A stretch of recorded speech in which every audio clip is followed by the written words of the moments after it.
Pagbati po sa mga taga-subaybay ng mga kwento ninyo. Ako si Gladys, 30 years old. Sana ay kagiliwan ninyo ang ibabahagi kong kwento dahil grabe ang inabot kong takot sa pangyayaring ito. Nakapagtrabaho ako noon sa isang advertising agency sa Fairview. Naalala ko pa, nakakapagod na linggo para sa akin at halos wala na akong oras dahil sa deadline ng isang project kaya kailangan kong manatili sa opisina sa bawat gabi ng linggong iyon. Isang maulan na Biyernes na gabi noong araw na iyon, ganap na madilim sa labas na paminsan-minsan, ay may malakas na kidlat at ang tunog ng patak ng malakas na ulan na bumabagsak sa bintana ng aking opisina ay nakakagulat at nakawawala ng aking konsentrasyon sa ginagawa kong project. May isa pang tao sa opisina sa panahong iyon, ang aking katrabaho na si Helen. Siya ay gumagawa din ng kanyang trabaho sapagkat siya rin ay may mahigpit na deadline. Naalala ko pa, malamang na nasa pagitan ng alas 9 hanggang alas 10 na ng gabi iyon at kumatok si Helen sa pinto ng aking opisina para sabihin sa akin na uuwi na siya. Tinanong niya ako kung sasabay ba ako o kung ako ba ang magsasara ng opisina.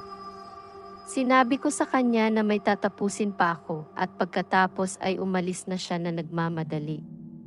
Narinig ko ang pagtunog ng paglahpat ng main door, nang ito ay magsara nang siya ay lumabas, at pagkatapos nun, nagpatuloy ako sa aking ginagawa na mag-isa. Ang buong opisina namin ay mahaba. Nasa gilid ang daanan, at ang aking opisina ay halos nasa dulo na malapit sa pinakasulok. Saglit pa ay nakaramdam ako ng kaunting antok pero kailangan kong manatiling gising kaya lumabas ako papunta sa pantry para magpainit ng tubig at magkape ng kaunti. Tama lamang upang manatiling gising ako ng kaunti pang oras. Sumandal ako sa counter malapit sa refrigerator habang naghihintay na uminit ang tubig na pangkape nang biglang marinig ko ang tunog ng isang pinto na nagbukas ng dahan-dahan. Agad akong naglakad upang tingnan kung mayroong tao roon. Nagsalita ako, ngunit walang sumagot kaya't hindi pa rin ako makapaniwala na mag-isa lang ako ng mga oras na iyon. Ang tunog ng pinto ay parang galing sa isa sa mga mas maliit na pribadong pinto ng opisina, hindi ang mas mabigat na pinto sa gilid nito. Lumabas ako ng pantry upang maglakad sa pasilyo. Sinubukang buksan ang lahat ng mga pinto na nakasara at pagdating ko sa dulo nito, ang lahat ng 3 pinto nito ay nakasara, kasama na ang sa akin. Tandang-tanda ko pa na iniwan ko ang pinto na bukas kaya walang hangin na maaaring makapasok dahil sarado ang lahat ng bintana. Pakiramdam ko mayroon pa ring taong nasa opisina na nangloloko sa akin. Binuksan ko ang pinto ng aking opisina nang bigla, umaasang may taong nandoon na bigla na lang gugulat sa akin, ngunit wala. Ang aking opisina ay tulad ng iwanan ko. Ang upuan, ang aking computer, lahat. Wala naman itong pagbabago ngunit medyo kakaiba lang sa akin na nagsarado ang pinto ng kusa dahil hindi naman ito nangyari dati, kaya't nagpatuloy ako sa aking trabaho. Patuloy ang pag-ulan at ang pagkidlat ng mga sandaling iyon na gumulat sa akin ng makailang beses. Lumipas pa ang ilang sandali at ngayon ay medyo gabi na para manatili pa sa opisina. Kontento na ako sa progreso na nagawa ko kaya't iniligpit ko lahat ng aking gamit at sinimulan ng isara ang aking drawer. Sa huli, nag-shutdown ako ng computer at nang magdilim ang computer monitor, biglang may nakita akong refleksyon. Tila may isang bata na nakatayo sa tabi ko na agad din namang nawala sa paningin ko. Inisip ko na maaaring dala lang iyon ng pagod. Pero, hindi ko alam kung bakit hindi ako sumigaw o nagulat, ngunit nakaramdam na ako ng kilabot noon. Hindi ako lumapit o tumingin sa paligid, baka kasi mahimatay ako kung sakaling meron akong makita ulit.